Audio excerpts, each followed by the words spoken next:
Bueno, hola, buenos días a todos y todas, bienvenidos, bienvenidas a un nuevo vídeo en el canal, donde voy a intentar hacer un poco de actualidad cinematográfica, un poco de crítica contemporánea, para intentar compartir algunos apuntes sobre qué ha dado de sí, cómo ha funcionado la 72ª edición del Festival de San Sebastián. Ya saben que un festival siempre, sobre todo de la naturaleza de San Sebastián, siempre es un buen momento para tomarle el pulso a la realidad cinematográfica, al momento concreto de las imágenes, y del ecosistema fílmico en el que nos encontramos, que ya digo es absolutamente apasionante, y bueno, pues parte de eso se tradujo en lo que ocurrió en estos días de compartir proyecciones, charlas y encuentros con propios y extraños. Así que, como de bien nacidos es ser agradecidos, me van a permitir que comience simplemente con dos agradecimientos muy puntuales. El primero, obviamente, por supuesto, a la organización del festival, quien nos lo puso todo muy fácil y fue absolutamente exquisita en todo momento,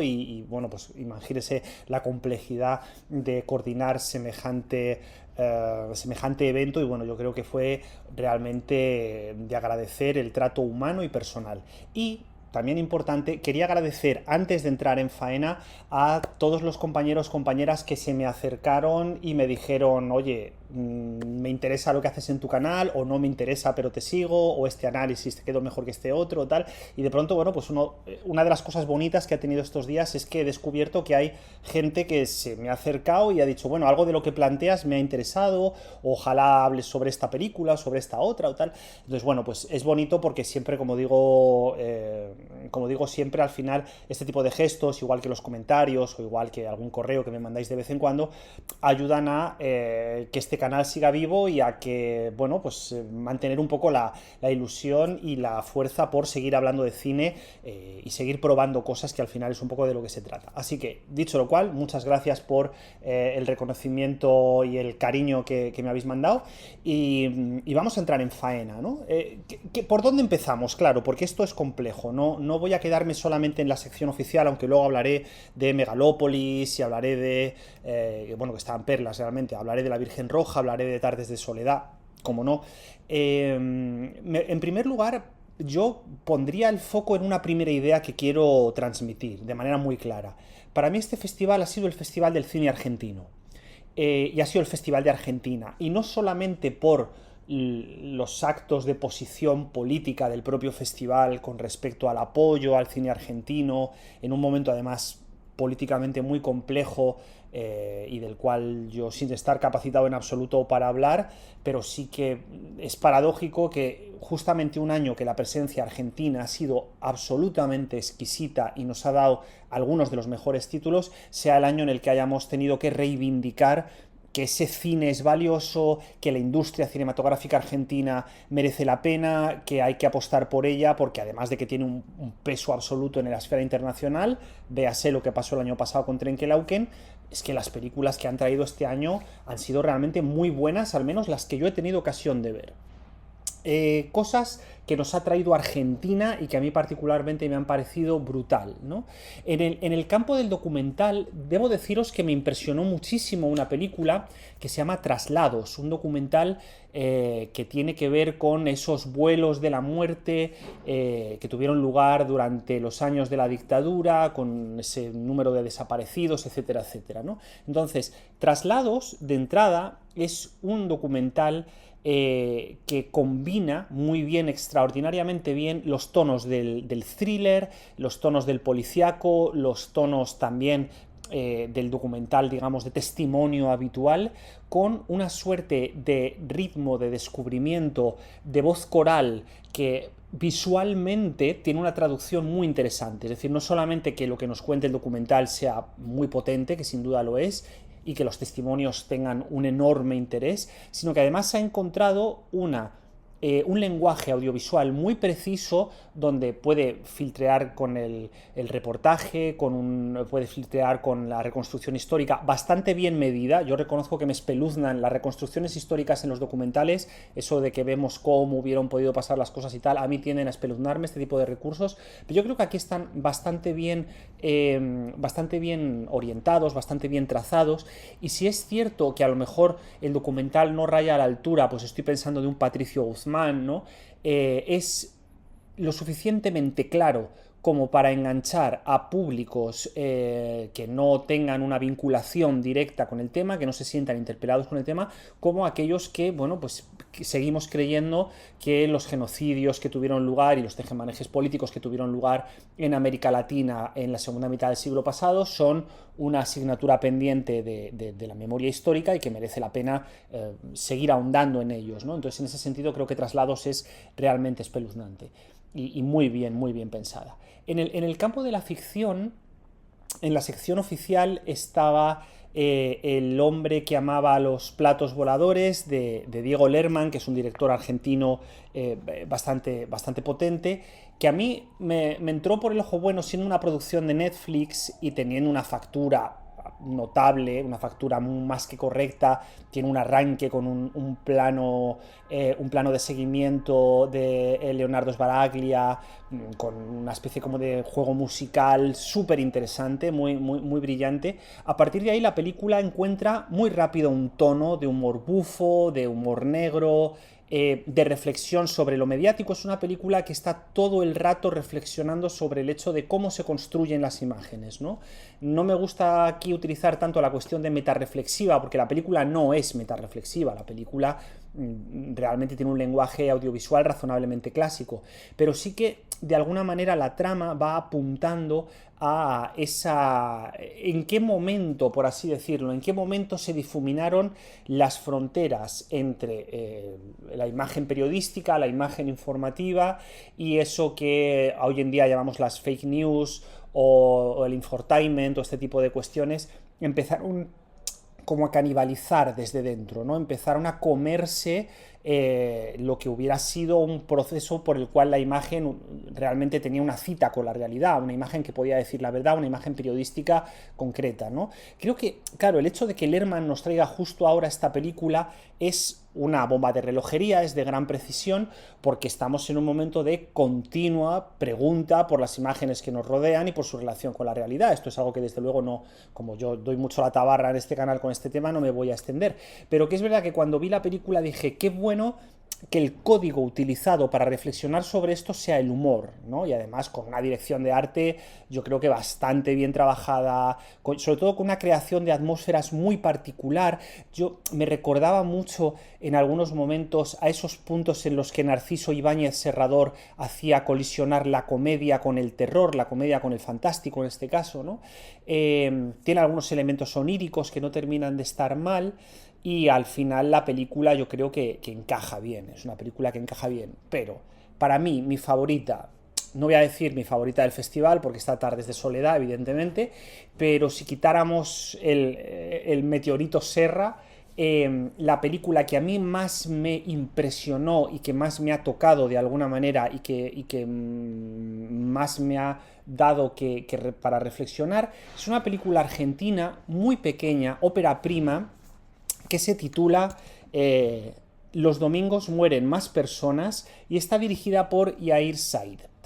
Quiero detenerme en esta película, primero porque yo utilizo mucho un término que me gusta mucho, ¿no? Cuando voy a cubrir un festival, y yo lo llamo la película de tapadillo, ¿no? Que es esta que uno no ve venir, una película que de pronto uno no se espera y que no se sabe muy bien cómo ha acabado en una sección, en este caso en Horizontes Latinos, cómo se ha programado, y de pronto, ¡paf!, explota, ¿no? Y cuando sales de la sala dices, ¡ay Dios!, ¿qué me he encontrado? ¿Qué es lo que acabo de ver? Para mí la película de tapadillo de este Festival de San Sebastián ha sido la película de Said, sin ninguna duda, porque con 77 minutos, o sea, una película trazada que va en línea recta como un tiro, utiliza una cantidad de códigos de humor negrísimo para hablar de las relaciones familiares con una ternura, con una precisión, con unos diálogos que son un auténtico mecanismo de relojería, que dice, esta película es una maravilla, ¿no?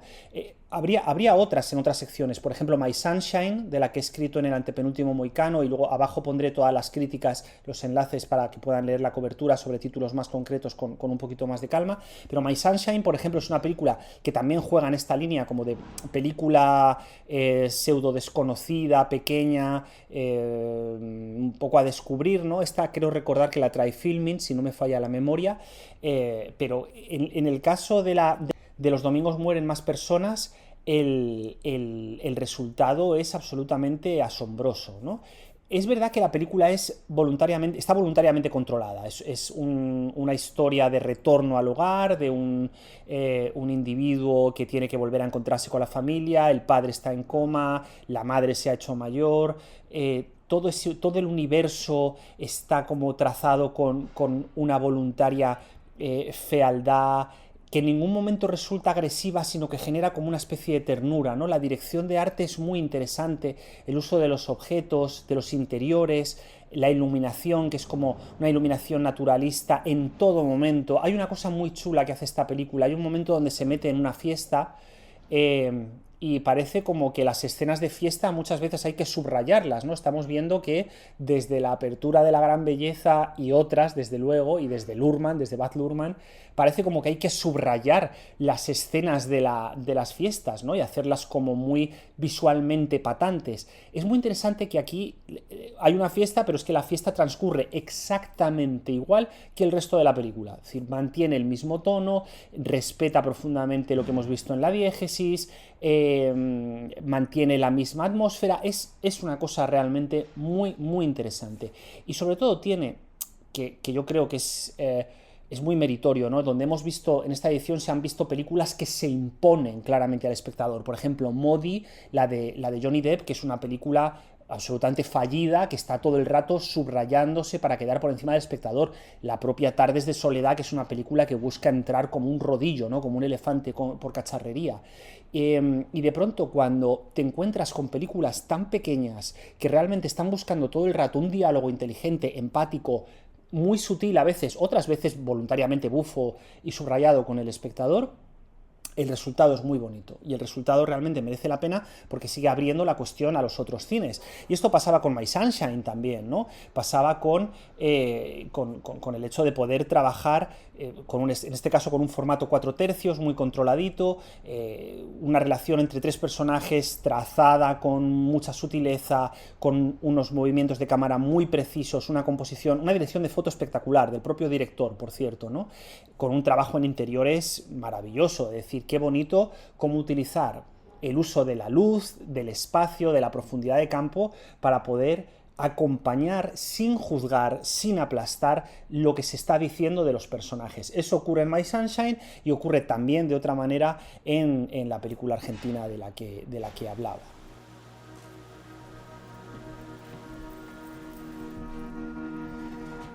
Dicho lo cual, ahora sí, vamos a pasar a las grandes películas, ¿no? Los grandes títulos, o al menos los que yo he podido ver. Algunos se me ha escapado, por ejemplo, Emanuel, todavía no la he visto, tengo muchas ganas de verla, pese a que las críticas que estamos recibiendo no son especialmente halagadoras, pero bueno. Claro, por un lado está Tardes de Soledad. Tardes de Soledad, merecidísimo premio, Pantagruélico, Albert Serra, como siempre se nos van a quedar cortos los adjetivos. Pero más allá de ponernos a aplaudir, creo que también es bueno tomar una distancia con la película para intentar pensarla, ¿no? La crítica que publiqué en EAM intentaba ir un poco en esta dirección. Claro, Tardes de Soledad es una película, como decía antes, que va directamente a aplastar al espectador y que hay que pensarla como un ejercicio de forma extremo. Es decir, igual que hablaba en el anterior vídeo sobre la polémica de Pacma y toda esta cuestión, una vez que ya he visto la película y digo, vale, ahora ya tengo herramientas aquí para juzgar críticas, ¿no? Es totalmente cierto, como han señalado ciertos críticos, que Serra es un esteta. Serra está utilizando la cuestión tauromáquica, por así decirlo, ¿no? Como un ejercicio estético, pero, y aquí voy a meter el pero por entablar un diálogo, en esa estetización no es una estetización cómplice, no es una estetización gratuita, sino que es una estetización absolutamente tensionada. Quiero decir, él sabe en todo momento y tiene un control absoluto sobre los materiales donde tiene que hacer caer el peso de la forma para que la película funcione como experiencia y como elemento de reflexión. Por mucho que me da igual si él quiere, no quiere, Pacma quiere o no quiere. O sea, aquí la cuestión es cuando uno se va a esos planos de tortura del animal, y contempla la manera en la que están trabajadas las texturas, la lengua del toro, la arena, la mirada hacia el cielo, el trabajo de sonido, que es absolutamente espectacular. Es una de las películas con un mejor diseño de sonido que recuerdo haber visto en muchísimo tiempo.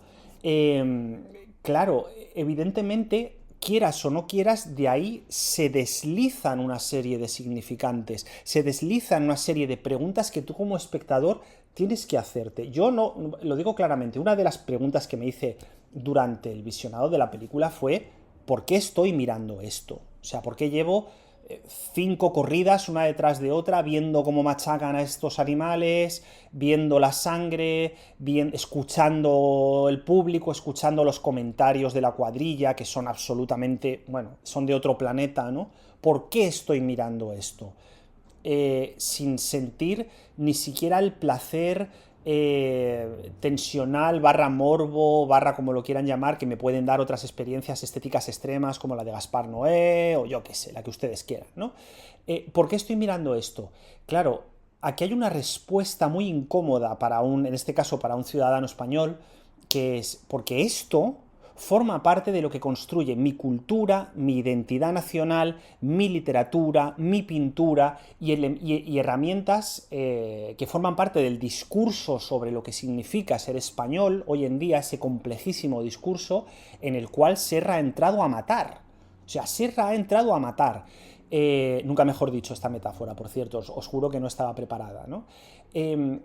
Y la pregunta sobre hasta qué punto el significante ser español se relaciona con la barbarie, se relaciona con la sangre, se relaciona con un tipo de pasión extrema vinculada hacia lo humano, es una pregunta muy interesante. ¿Dónde está la diferencia entre cómo recibe esta película un español y cómo recibe esta película un crítico extranjero? Estoy deseando leer las críticas de la prensa internacional porque nos van a dar ese paralaje, ¿no? En un momento, además, contemporáneo en el cual la pregunta por el significante España está tan viva, nos quema tanto, nos problematiza tanto, nos lleva a tantos equívocos y nos hace discutir tanto, por supuesto, que de pronto Serra diga, vale, me voy a este fragmento concreto de lo que implica la experiencia española y voy a construir imágenes. Y estas imágenes van a ser extremas, van a ser totalmente potentes, igual que son potentes los poemas de Lorca,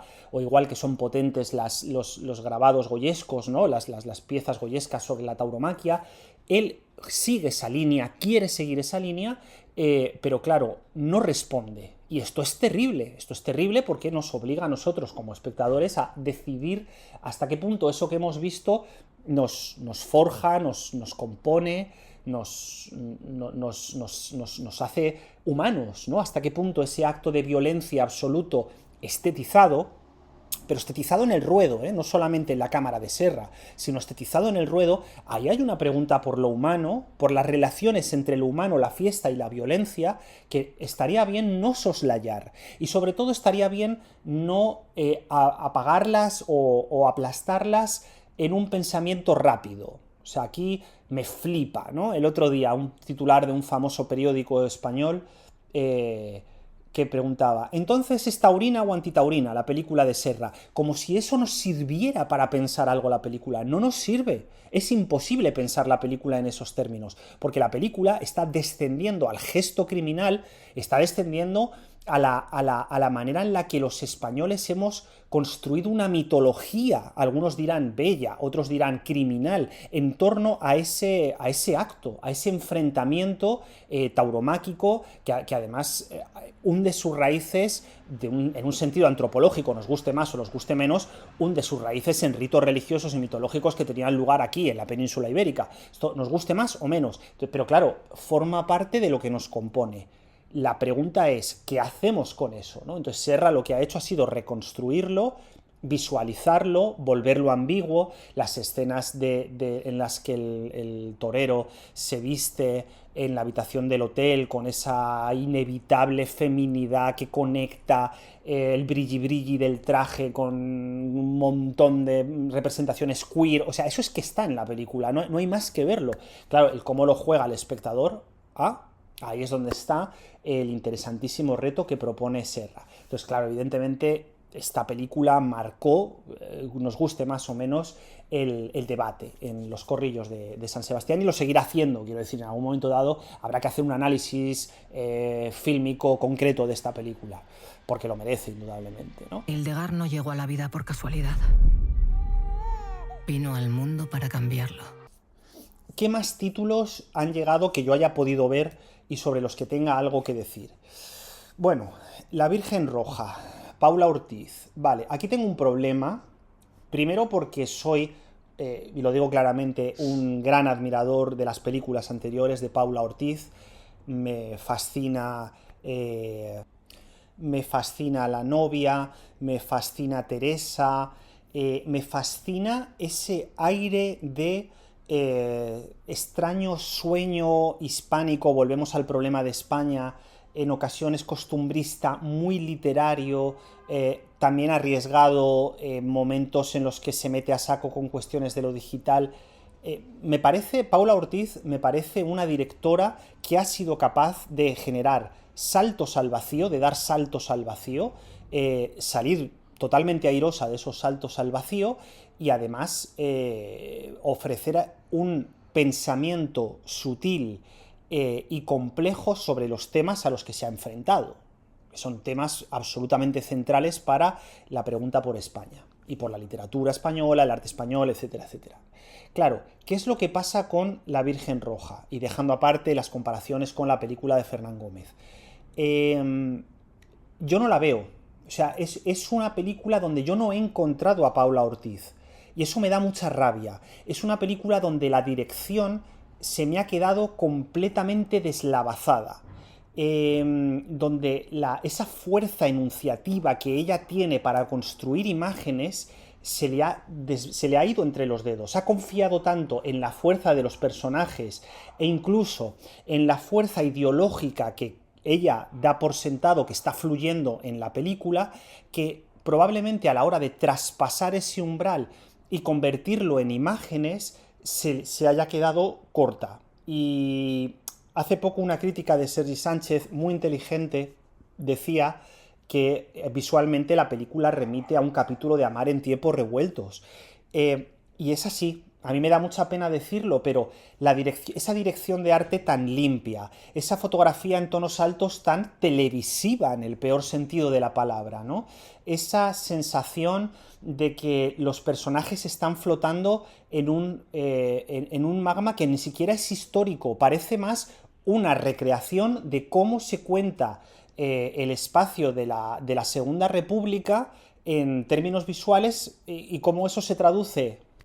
Esa dirección de arte, esa fotografía que parece que está apuntando más a los lugares comunes televisivos, a cómo las grandes audiencias están acostumbradas a pensar visualmente ese periodo histórico, chirría muchísimo. Y hace que, claro, que la película resulte difícilmente creíble porque está tan estetizada, tan subrayada, tan llevada a extremos donde no se puede llegar mucho más lejos. Es que visualmente no puedes hacer un Rebeca con los mimbres visuales de Amar en tiempos revueltos. Hay una contradicción in terminis. Y claro, aquí yo veo que Paula Ortiz no arriesga como ha hecho en otras películas, sino que directamente pone la cámara al servicio de lo que se supone que tenemos que ver. Claro, cuando vemos a Nashwa Nimri, ella está estupenda, claro, está estupenda, maneja muy bien su papel, pero no tiene ningún tipo de diálogo complejo entre ella como icono visual, interpretación y los dispositivos formales cinematográficos. Y de hecho, cuando llegan esos momentos, yo creo que la película se rompe por completo. Pongo dos ejemplos. Uno es como esos planos detalle de un cuerpo que se va rompiendo, una especie como de estatua que se va rompiendo en 3D, muy cutres, porque es que no se ve, claro, o sea, si nos tomamos en serio lo que implican esos planos, vemos que subrayan cosas que ya estamos viendo en la película. Toda la película está subrayada, es como evidente, es como, vale, sí, te has creado un elemento visual, pero para decir lo que ya se supone que estamos viendo por narrativa, entonces no aporta nada. a mí la escena en la que realmente me costó ver lo que yo estaba intuyendo era como esa especie de descenso a una especie como de cabaret, donde hay una mujer que canta y está el actor protagonista y la actriz protagonista como medio filtreando, y es como, no me lo puedo creer, o sea, es de una simpleza visual. No estamos en Bob Fosse, no es Cabaret, no es la República de Weimar, pero tampoco es ese cuplé sucio, sórdido, desquiciado de ese momento español.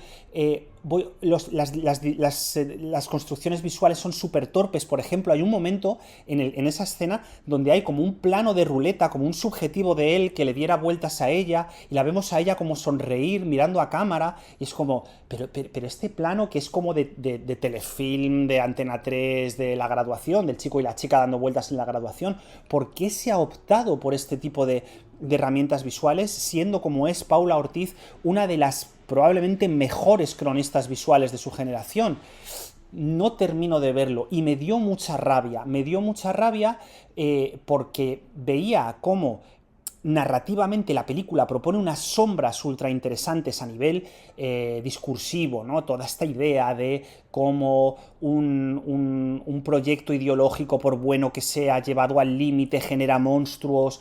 Esto en el momento que estamos viviendo es súper importante que alguien lo diga, que las buenas intenciones en un proyecto político no son suficientes para garantizar que sea correcto con todo el mundo al que engloba, ¿no?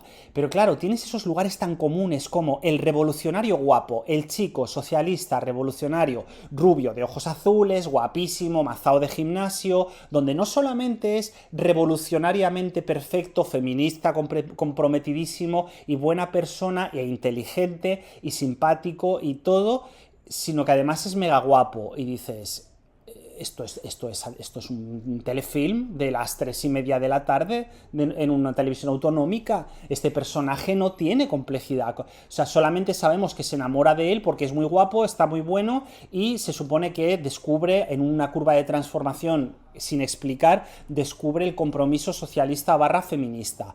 Hombre, no sé, yo creo que este tipo de personajes hay que darles una vuelta. Porque al final llevan a sitios muy raros. La escena de la corrala, o sea, que es como, uy, hay unas señoras lavando, la miran mal porque hay una cuestión de clase. Yo me acordaba de los planos de las corralas de Surcos y decía, eso es, o sea, ¿dónde está la mugre? ¿Dónde está la porquería? ¿Dónde está el mal rollo visual que está en las películas franquistas? No hay más que irse a Surcos, no hay más que irse a los brotes, entre comillas, de cuasi neorrealismo falangista del cine español para ver que solamente había que traducir eso a los términos en los que se desarrolla la película para plantear de verdad el problema de la lucha de clases. Claro, la película se estampa y resulta paradójico que sea mucho más afilada en términos de lucha de clases, una película falangista donde se retrata ese Madrid cochambroso, sucio de la miseria, a una película en la que se han gastado una pasta demencial, intuyo, en una serie de retoques digitales y de planos con un montón de CGI que canta por todos los lados, y que al final no llega a transmitir esa sensación de desquicie, esa sensación de angustia que está en la relación entre las dos protagonistas, entre Hildegard y su madre.